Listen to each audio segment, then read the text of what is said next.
Welcome to the Bringing the Human Back to Human Resources podcast. I'm Tracy Chernoff, and I've spent my entire professional career in HR. Each week, we'll explore the delicate balance between people and business with the aim to reconnect the two and create meaningful outcomes. Listen in as I share my own experiences, challenge the status quo, and chat with guests from various industries about our mission to bring the human back to human resources. Hi, everyone. Welcome back to the podcast. Thank you so much for being here for another week. Don't forget to rate, review, subscribe wherever you're listening to or watching this episode. This week, we're going to talk all about pay transparency, and I'm not going to do it alone. I have Rameez Kaleem with me, who is the founder and managing director at 3R Strategy, an independent reward consultancy dedicated to helping organizations build a culture of trust through pay transparency. He graduated in economics at University College in London and had various in-house reward consultancy roles before founding 3R Strategy. 3R Strategy supports organizations on their journey to pay transparency, covering rewards transparency, job evaluation and architecture, pay structure design, and equal pay. Often, the term pay transparency is misunderstood, as we all know very well, as simply the act of publishing salaries, but its importance runs much deeper. In his new book, A Case of the Mondays, Rameez explains how pay transparency can help build trust in the workplace using engaging illustrations, practical tips, and relatable examples to bring the concept to life. So, Rameez, welcome to the podcast. I'm really glad that we're finally getting to talk about this and getting to have you on the podcast because it's such an important topic. Hi, Tracy. Thanks for inviting me to the podcast. Now I'm looking forward to talking about all things related to pay transparency. Yes, so maybe we should just dive right in. In your bio, I the last thing that I talked about was the misunderstanding that pay transparency is just publishing salaries. So, as far as the importance running deeper, what would you say are some of the other critical points that pay transparency highlights? So I think when we talk about transparency in general, it's a lot of it is around giving people context. And what people want to know is that they're being treated fairly. And so I think it's giving context around how we make pay decisions, why we manage pay the way we do. And so giving that context gives people an understanding that the process is fair. And I think that's what ultimately a lot of people are looking for, is knowing that they're being treated fairly. And so, um, for example, in the book, and then how I like to talk about pay transparency is almost like a scale. So you have, what do we pay our Mhm. employees? Why do we manage pay the way we do? And the why is all around our philosophy, our strategy. And then how do we do this in practice? And that's all through our policies and our processes. And it's really, I think, um, a lot of the focus needs to be on the how and the why. So being clear about our strategy, and then having policies and processes in place to make sure that we're managing pay consistently for our employees. Yeah, it's really true and it's a great point. And for the listeners, there are certainly listeners out there who might not have as much of an influence over the policies in their organizations. Maybe they're just starting out in their careers.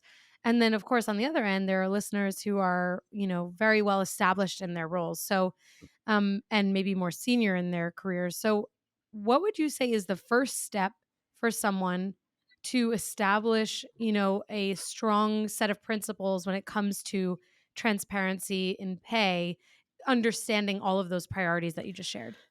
I think it's we need to realize that pay can't be looked at in isolation, because if we have an organization with a toxic environment and micromanaging, lack of trust, we Mhm. can't just expect pay transparency to just suddenly lead to a culture of trust. So I think pay transparency is a great way to build a culture of trust, because it's the first thing that people see when they're applying for jobs. And if we can't even be transparent and fair with them at this early stage in our career, then we're off to a bad start. But I think that also fits in with the wider concepts around having a sense of purpose and having a sense of belonging. And I think those three things, I would say, are critical. And so, um, as an organization, it's you have to start with having a sense of purpose. And I don't know if you know about Simon Sinek, who always talks Mhm. about starting with why. And I think that's where the whole Yeah. concept comes in. And then this Brené Brown talks a lot about the concept of a sense of belonging, and I think those two things are critical. If we look at the research around Generation Z employees, even millennials, they're seeking this real sense of purpose and belonging. And the third thing is transparency. And again, the research tells us that Generation Z employees are actually thinking about sacrificing some of their pay in order to work in an environment where there is trust, there's transparency. And so I think we should be using arguments like this to try and influence our Mm. leaders. There was a study just a few weeks ago published by Adobe called the Future of Workforce Study, and it found that 85% of Generation Z employees would probably not even apply for a job if there wasn't a salary range listed alongside it. And so I think, Wow. the Generation Z is going to become an increasingly larger portion of the workforce. And if we use arguments like this to demonstrate how this really impacts our ability to attract and retain employees, hopefully that will influence some of our leaders. That's really, really compelling. Right before we started recording, I was taking a look around your LinkedIn, which I sometimes do just to see, what are some recent things in thought leadership that you've shared or, anything like that. And I saw that you wrote a post about how there are probationary periods sometimes for Hmm. individuals at companies, and that this sends a message that an employee, when they start, needs to earn the trust of the organization, and that ultimately trust is a two-way street. And I really, really, I should have liked it, but I just like quickly jumped on this recording, Okay, so I you've told didn't. me But now. I will go back because, yeah, right. Right. It was such a compelling post because, part of me was like, yeah, that's like the typical you know standard offer letter or contract, depending on the organization. It's like infused to protect the company. So if something doesn't work out, they can easily move through to termination. But you're absolutely right that it sends a very subtle and maybe not so subtle message that that person who is now starting has something to prove and that there's trust to build, but there's no responsibility and trust building on the employer. So it made me think about how, I guess, how you could, taking that a step further, how trust is built as a two-way street and what employers can do, again, kind of through this lens of transparency, so that it's not just the employee having to prove something, but that also the employer is providing, actions that show that they can be trustworthy as well. Yeah, I so I think that is such a, you know when somebody joins an organization, essentially it's the start of a relationship, an employee employer Mhm. relationship, and it's such a bad way to start a relationship where we're essentially saying to somebody, prove yourself to us in these first 3 or 6 months, and if you do, we'll give you access to sick pay, we'll give you access to these benefits, and we'll give you access to all these other things that everyone else has, but you have to first prove yourself that we trust you. And um, so I think that's a really way to start a relationship. And for example, the way we do it is, so we have this rule at 3R Strategy to say anything that we recommend to our client, we have to make sure that we do it. So we don't have any probationary Mm. periods. And so everyone has access to everything from day one. Everyone is part of the team. And I think that is a way of demonstrating that, look, this is a two-way thing, and we're both equal partners in this. Because interestingly, when I posted that, you do have a lot of people, including HR people, who comment on that and say, well, we really like probationary periods because it gives an opportunity, and actually it's a two-way thing. It gives the employee some time to think about, Yeah. is this the right company for me, and it gives the employer a chance to say, is this the right person for us. And I think, yes, maybe it is a two-way street, but we have to think about the power dynamic, right? So somebody um, relies on the company, their salaries, their livelihood. They've given up another organization. They might have moved, um, relocated somewhere to get that job. Whereas for organizations, it's just one person out of 100 or thousands of other people. So there's a huge power dynamic. So we can't really say this is a two-way thing and Mm-hmm. expect all of the risk on the employee, relatively low risk on the employer side. And because the employee is taking such a big risk, I think we have to demonstrate um, some goodwill and say, look, we trust you, we've interviewed you among all of these other people, and we've decided to go with you. And so we're going to assume that you are good and that we trust you, rather Mm-hmm. than saying, prove to us that you are good and that we can trust you. This is I really appreciate you flipping the script on this, because while I initially was thinking through the HR lens, to your point, as many commented on your post in that way, there was also this other lens that you just shared, that who's to say that someone is going to take that and understand, like, the that this is like a two-way street, to your point. But really and ultimately, I think in the US specifically, probationary periods are kind of silly, because in almost all states, basically every state except Montana, the employment relationship is at will. So employees can leave whenever they want without notice, and employers can terminate technically whenever they want without any documentation or notice. Of course, that is a very black and white way of saying something very gray, because termination is always very gray. But I'm sure that in other countries, especially in the UK, where employment rules are different, that these probationary periods are what companies are relying on to have some flexibility. But to your point, you're going through all of these interviews. You've decided that you've found the best talent out there, and you're so excited. And then you kind of cut them off at the knees, and you're like, oh, well, we're really excited to have you, but you're gonna have to prove yourself for the next 90 days. So I totally agree with the perspective that you have, and I think it does challenge the status quo, because so often decision makers at companies are thinking through this, like, very jaded lens of, how do I protect the company? How do I protect the company? But it's HR's responsibility to also think about the way that policies message the culture.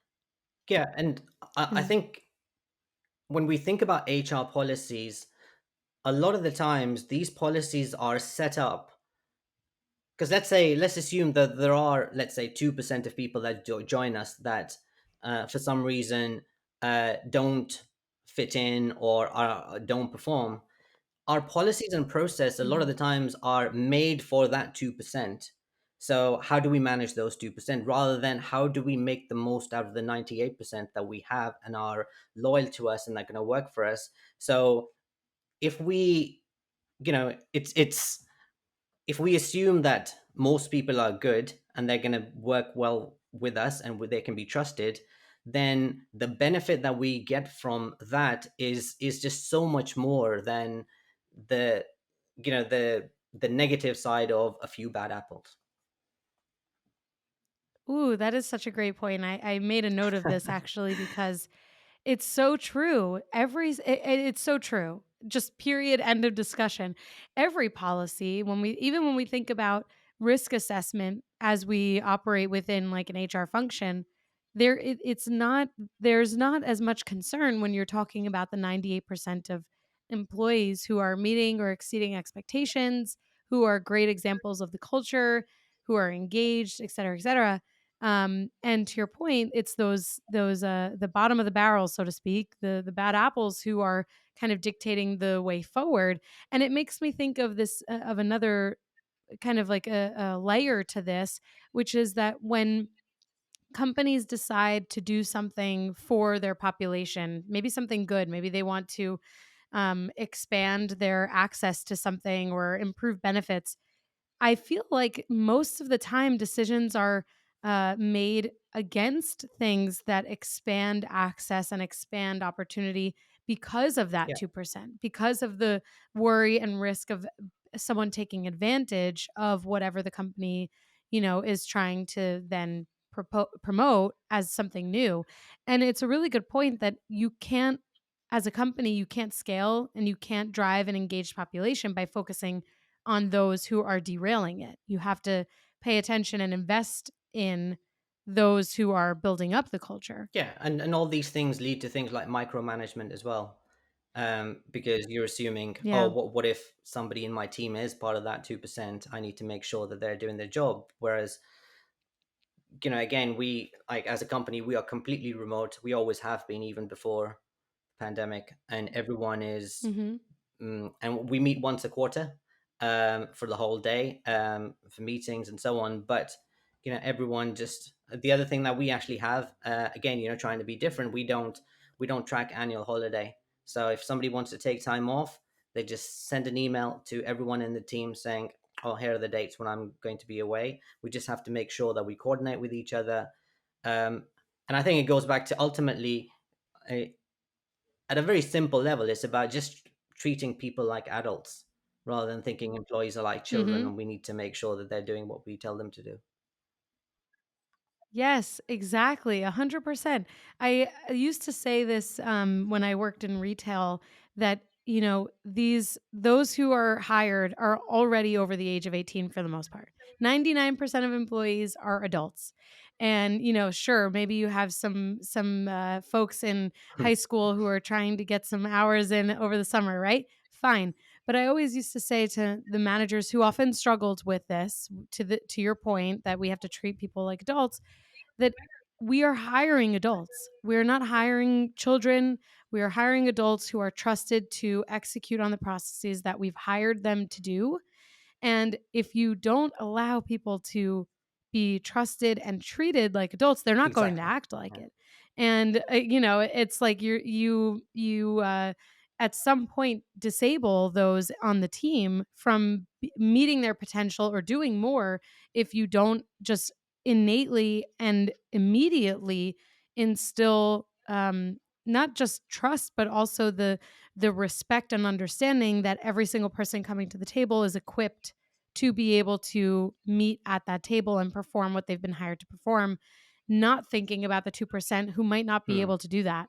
And this, I agree 100%. It's a huge challenge, I think, in business and workplaces today, that the reason why people often find themselves disengaged, and although there are so many reasons for that, there's flexibility, there's the transparency and all of that stuff, but also if they have a manager who doesn't respect them as an equal or treat them as an adult, then inevitably they're being micromanaged, they're being probably being spoken to in a way that's condescending, and kind of all of the above. And I'm sure we're all Hmm. listening to this and thinking about that one person who treated us that way because we all have had that at some point, I'm Yeah, sure.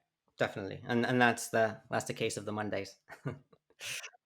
Yes, right. So actually, the link is going to be in the show notes. Make sure if you're listening to this that you pick up a copy and you read through A Case of the Mondays, so that, and it's a great title, but that way you can avoid this as a leader yourself, whether you manage teams or not. Um, I want to shift gears a little bit because just coming back to this really specific topic of pay transparency in the US, most states at this point have Hmm. laws regarding excuse me, regarding transparency, pay transparency, requiring salary ranges and all of that good stuff. At least the most stringent requirements are in California and New York, which is typical. I know just across the globe that these pay transparency laws are continuing to take the helm, and we're seeing this not just in the US, but across the world. And to your point, I think you said that the statistic was like 85% of Gen Z candidates are not going to apply Hmm. unless they see the Less likely to. salary range. So with that, Less likely to sorry, apply. less likely to apply, less likely to apply. Thank you. So understanding that, and to your point before, Gen Z is going to end up soon enough being a much larger percentage of the population in the workforce.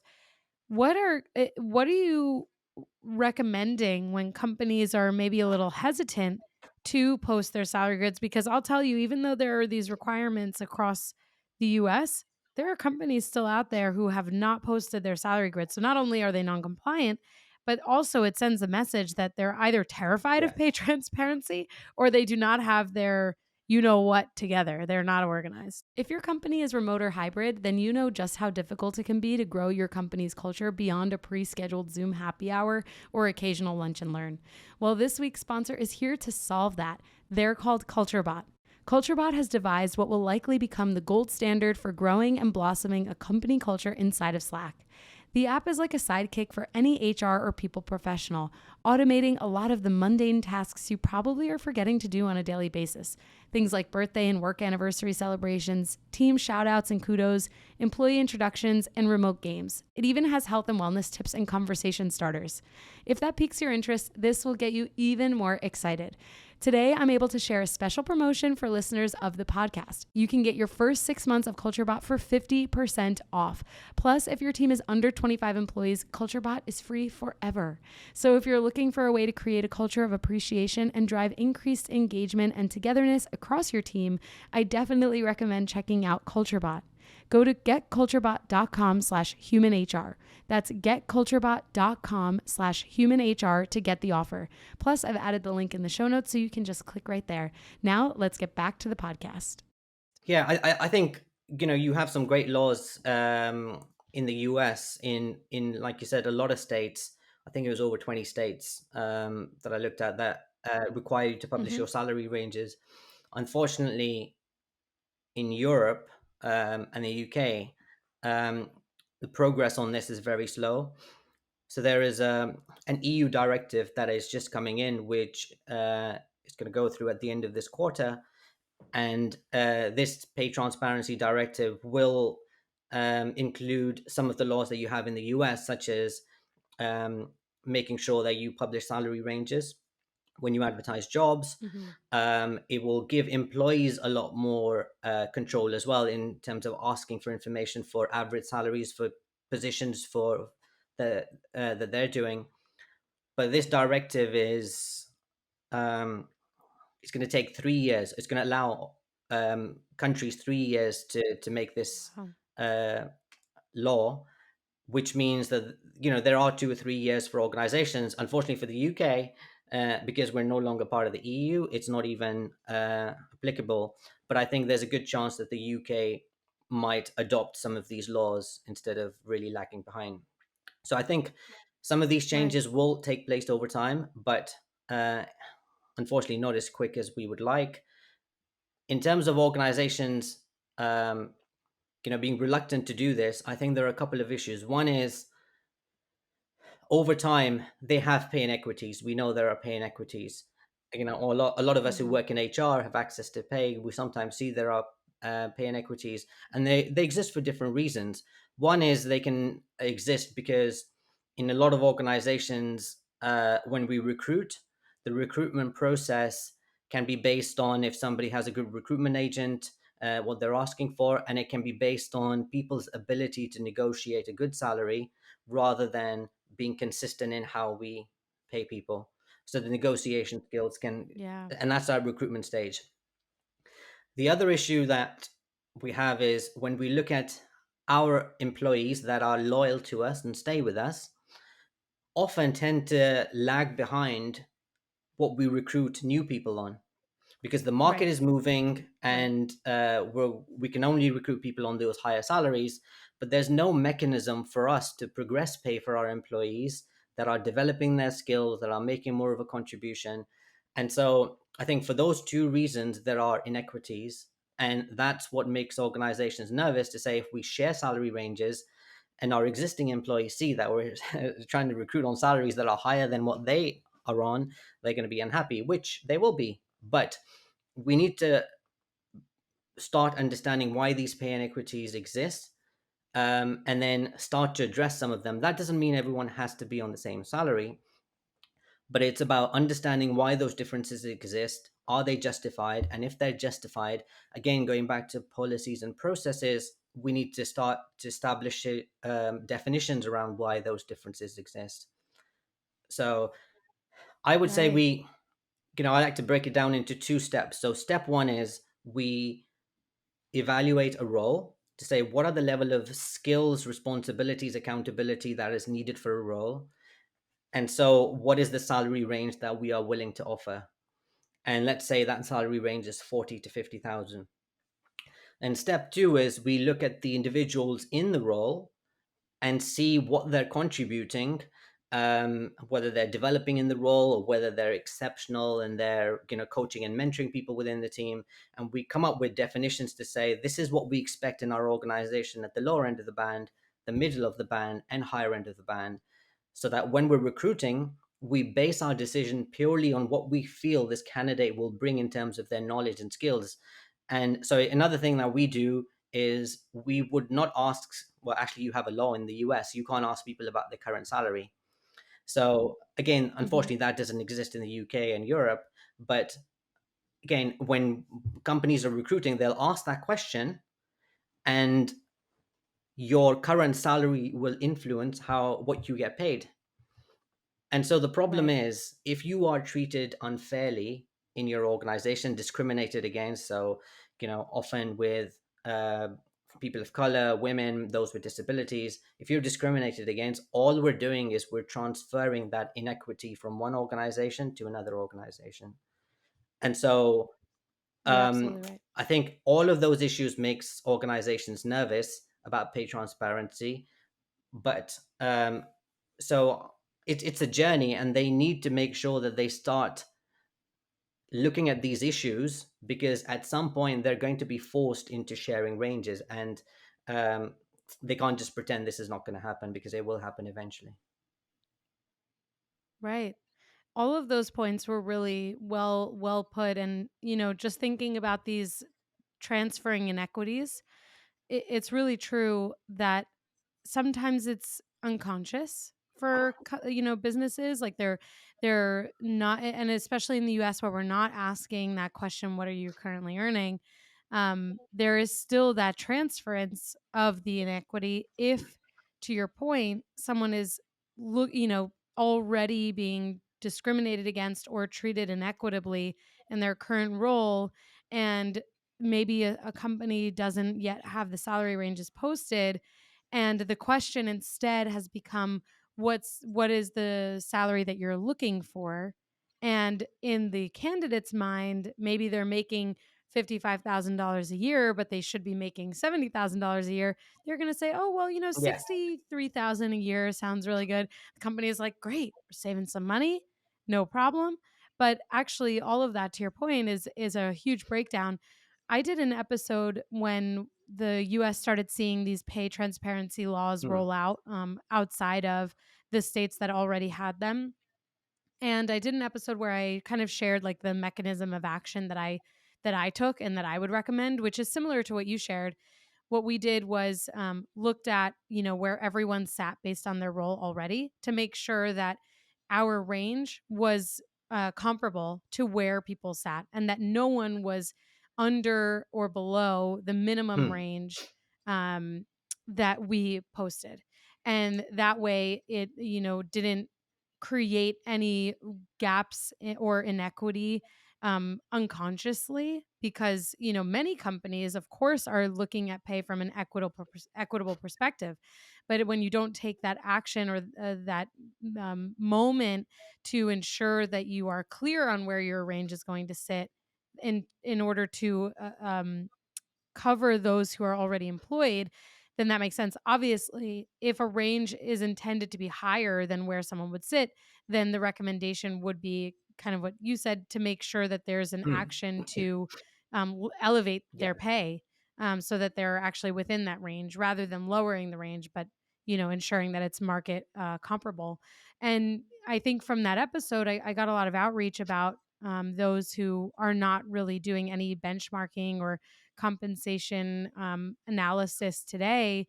And while that is a huge part of it, I think the very first step for employers is to actually make sure that they are equipped to pay fairly. So if someone does come into an interview process and says, "Oh yeah, I think 63,000 sounds good," but the company knows that the range is 70 Hmm. to 90, they shouldn't be Yeah. paying less than 70. They shouldn't be accepting the 63 just because the candidate who is their top candidate is being treated inequitably at their prior company. They should just bring them in at the bottom of the range, or Yeah. wherever in the range they feel is appropriate. Yeah, I think this is another point that sometimes gets debated by HR people, because that issue of not asking current salary, uh, because here in Europe it's not a law. Uh, Most recruitment agents will ask that question, and Hmm. HR people, for example, would say, well, if we publish a range 40 to 50, somebody's currently on 55,000, then we're just not going to be able to recruit them. So we have to ask them the current salary so we can offer them something they would accept. And so, yes, that may be the case, but that doesn't change the fact that you are creating inequity. And so I think we need to Right. say, okay, do you really care about EDI, or equality, diversity, inclusion? Or is that just a PR exercise that you're doing on the side while continuing to act in the same way that you always have been? Hmm. And if you really do care about EDI, you have to change some of these practices to make sure that we get rid of the inequities. Yeah, absolutely. And I was thinking about my own experience. I'll share an anecdote here. That law in the US is fairly new. I would say probably in the last maybe 5 years, 3 to 5 years, we saw these laws cropping up about not being able to ask what someone is earning.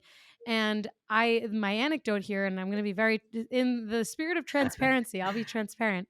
When I left my first job, anytime I interviewed, not actually before even leaving, anytime I interviewed, when I, first finished college, I was working at Target, and I was definitely paid fairly. Everything was great, but I was ready for like the next step, and I was interviewing, and I never shared my salary when this was allowed to be asked. I never shared my salary exactly as it was. I always Hmm. inflated it. I mean, by probably a lot more than I should have even inflated it. But just because I knew that there was an opportunity to Yeah. earn more when you leave an organization, even if you're being paid fairly at your present organization, other companies that are, hiring from the outside, there is just an inflated understanding of the market, and it's just the way that it works. And so I share that transparently because I know that all of us do that. And if we didn't do that before the pay transparency laws started making it easier for us to be honest about where we want to be and where we sit, then we definitely, I think everyone probably was inflating them. Anyone that didn't inflate their salaries is probably part of this cohort of people who feel like they've been treated Yeah. inequitably. And and even if you inflate your salary, there's still that possibility that you're being treated inequitably. But either way, I think about that often, that this does dispel that need, and that energy around having to kind of fight to get what you want, what you feel you deserve, and what you want. And the other side of this story is that um, when it comes to the inflation of pay, and like the laws and everything that are fairly recent, um, when it comes to like companies today, actually, the in California specifically, there is a requirement within the pay transparency law that that there is a report every company provides to the EEOC, and it's basically an EEOC report, an Equal Employment Hmm. Opportunities Commission report, that breaks down pay based on demographic and gender and other qualifiers. And so I do think that California typically leads the charge for Hmm. progressive laws. I think we'll probably see this across more states. And I only share this in relation to my story because there are definitely moments throughout my career that I can think about where decisions were made in a way that didn't immediately dispel any potential for inequity, not to anyone's fault, but just because there wasn't Yeah. regulation. And so I think this regulation should drive forward the equity behind pay and other, you know, contributing compensation factors. So that's my No, story. that's really interesting. So, do you think that in the US, some companies get around this question of what is your current salary by asking what are your salary expectations? Yes. Yeah. It happens a lot. I mean, I think now that the ranges are required in most, city centers, especially you think of where most people are living. Of course, it's across the US, but so many jobs are between these like major hubs where these laws are requiring ranges. So, certainly it's a bit of a generalization, but for the most part, the ranges are required. And so that question doesn't really have to come up Mm, as much anymore, yeah. I don't think, because if a job says that the range is 50 to 70K and someone is within that range, I don't think that they're going to even feel the pressure to say exactly what they need. But at the same time, they're not going to want to be at the bottom of the range. So in general, yes, companies say, "Hey, Rameez, thanks so much for being here. We're excited to get the interview kicked off. But just before we start, what are your salary expectations? What are you hoping to get out of this process, et cetera, et cetera?" And it's through that salary expectations question where candidates can, Mm, again, kind of do what I did in the past, which was inflate their rate or give a range. And I think this is where the ranges came from because candidates would say, well, I kind of want to fall within the salary range of 60 to 70. And sometimes candidates will actually say, and this is where I am today. So yes, companies, it's a mm, strategy for many companies. Yeah. yeah. That's Hmm. that's interesting because I think now if I was asked that question, I would try and navigate that question. But I think it can be quite difficult when you're early on in your career because you feel under pressure to say Yeah. something because you think, oh, if I don't give them an answer, is it going to impact my career or my chances of getting the Thousand job? percent. Um, uh, but obviously we don't, like I said, we don't have this law in the UK. But I think if what I always try and encourage people, if they can, and if somebody asks that question, is to say, I feel like I'm, underpaid and in my current job, and that's why I'm looking to leave. And I don't want my current salary to Hmm. influence how I get paid in the future. And hopefully, they don't keep prompting and asking that question. Yeah, I think that's good advice. I know I've never thought about what I would recommend if someone doesn't feel Hmm. comfortable answering that. But I agree with you. I think it's that. I think I could also see now with the lens of, at least in the US where these ranges are required, that someone could say, I'm not at the bottom of this range, so I really hope to be at least X Yeah. and up. I could see that. But I think people are very, very uncomfortable with the pay conversation. And I wouldn't be surprised if this continues to evolve. Obviously, it's not so easy for companies to manage these types of like ad hoc laws when states, some states require them, some states don't. So actually, on that episode that I did a number of months ago about pay transparency and the mechanism of action for companies, I suggested that companies take a kind of like a generalized approach, and that if they, for example, in Florida, the cost of living is much less expensive than the cost of living in New York. So if the range is 50,000 minimum anywhere across the US, that is the range Mm. minimum. And if the highest part of the range in a place like New York is 100,000 or 80,000, that's the top of the range. That way companies aren't forced to manage job postings for every Yeah. single state. And it looks like most companies have kind of taken this approach. But I think just in general, the ranges probably have helped people to feel less uncomfortable about the conversation. But still, I agree with you. I think when you're newer in your career, or you haven't had a ton of experience even in interviewing, it's very Mm. uncomfortable. And it's honestly, it's probably why I inflated my range when I was interviewing back in the day, because I had no idea what was going Mm. on. But I wasn't nervous about the conversation, but I was like, well, let's see what I can get out of it. Let's see how high I can Yeah. go. But most people are not that way. They're probably like, oh gosh, let me deflate my salary so that I don't cut myself out of the running as a candidate if they don't know what the range is. Mm. I could see that happening too. Yeah. It's It's rough. Yeah, and then there's that power dynamic again, right? Because one side has all the power. They probably have benchmarked the roles. They have the Right. salary range. They're just not willing to share that range um, with the candidates. So, Right. and they're speaking to lots of different people. And actually, a candidate, yeah, and a candidate could ask for the range. I mean, even in places where the salary range is not required to be posted, that could be I mean, it's a strong way Hmm. to approach an interview, but it's certainly, I think it's something that could provide them transparency if transparency is not currently regulated and enforced in that location. Yeah. Potentially, potentially. Um, Anyway, I would love to kind of close the loop on some of the transparency conversation and kind of bring it back to these other elements outside of pay that we touched on in the beginning of the episode. How are employers today, like those who you work with that maybe are really like pushing the envelope, super progressive, early adopters, doing the most for transparency? What are some creative tactics or solutions are they applying to be the most competitive, the most progressive when it comes to transparency and equity from a compensation and benefits like standpoint? I think when it comes to pay, it's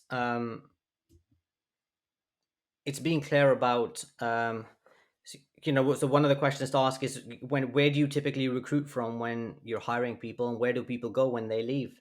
So if you're in the financial services sector, do Mm, they come from other financial services organization, or actually could we get people from any industry?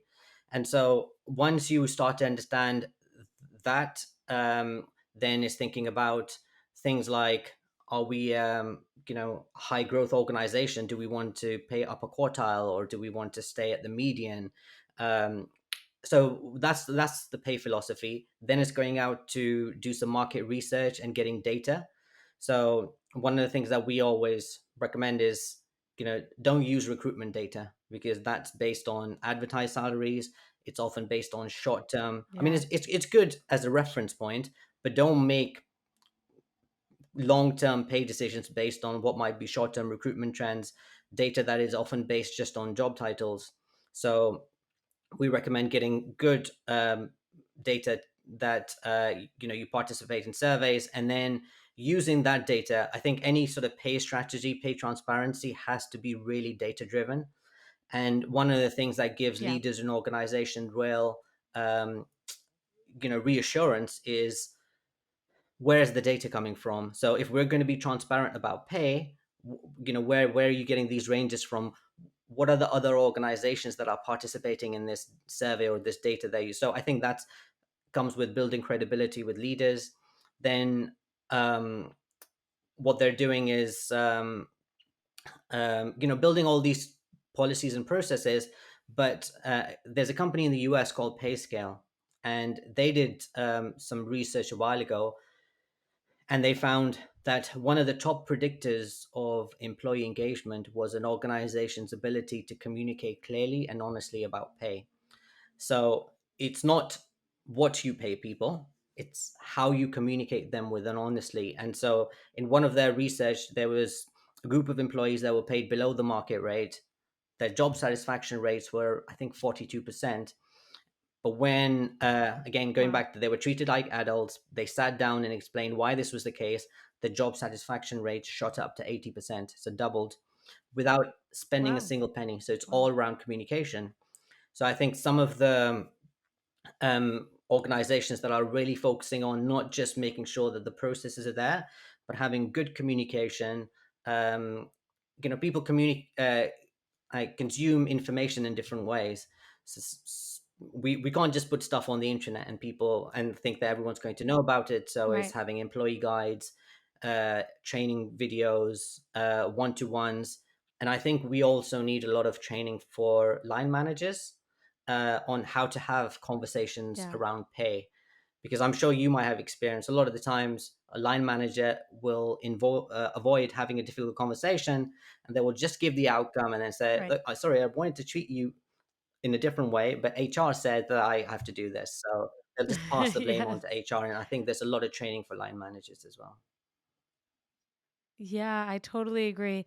I was just having a conversation with someone at the executive level that I used to work with about how like blame is so often placed. It's like usually HR and then like finance. And that's like, those are the Hmm. scapegoats. That's how it works, but especially HR. I mean, every decision that can have someone to blame, it's HR's fault. And the reality is that not only does that deflect accountability from the person who's actually making the decision, but also to your point, it's a really poor way to communicate because it sends the message that the manager wanted to do more, but it was HR who said no. And now that means that the company doesn't believe in what the manager wanted. And it creates like this rift in the foundation, a break in the foundation, when really these decisions are, they have to have kind of like a unanimous understanding of the way forward, and everyone's voice should be heard when it comes to making these decisions. So I fully agree on the training and the communication, and I like this perspective that you shared around, that you can. It's not about what you pay; it's about how you communicate it. That I think that's a really important takeaway, and probably a great place for us to segue into saying thank you for joining the podcast, because I think that that is probably the perfect place for us to say, go read A Case of the Mondays so that you are clear on everything that we've just talked about. But Rameez, I'd love to kind of give it back to you to tell all the listeners where they can learn more about you, connect with you, and read A Case of the Mondays. Yeah, thanks, Tracy. So people can connect with me on LinkedIn. I think that's the best way to connect. But so Case of the Mondays is, like we were saying earlier, that dreaded feeling you have on Sunday night saying I have to go to work. And, I have, I think you mentioned you've had that. I had that in one of my jobs. So it's all around how do we create that culture of trust um, within Hmm. the workplace. And probably the easiest and the best way to start is the first piece of information that we share with our potential employees, what they get paid, and being fair with that. So our mission is to help organizations create and organize a culture of trust through pay transparency and communicate it clearly. And so really what I wanted to do was um, I gave myself this target in the lockdown to say, okay, let me write this process down. We're a small company; we can't work with everyone, but hopefully we can share the process, the roadmap on how to go through this. So really, the book is a case for HR, saying why culture of trust is important, and then it's really a step by step breakdown of how to build a culture of trust in your own organization, starting with your strategy, and then how to build the processes around job evaluation, pay progression, and hopefully help you with building a business case with your leaders as well. And it's available on Amazon, Amazing. and in a few weeks should be on Audible as well. Oh, very exciting. Well, all of the links will be there. And potentially by the time this episode comes out, it will already be on Audible. So make sure you check it out for everyone listening.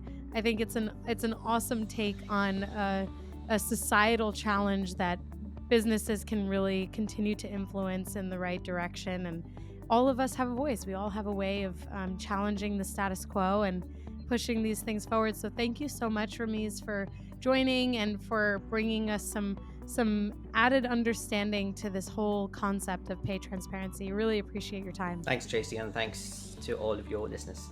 Hey, just before you go, don't forget to subscribe to this show so that you are the first to hear when an episode drops each week. And maybe leave a 5-star review and a comment about how much you loved this episode. Plus, if you have someone in mind who would really enjoy this episode, make sure you share it with them. Thank you so much for tuning in, and I'll see you next week.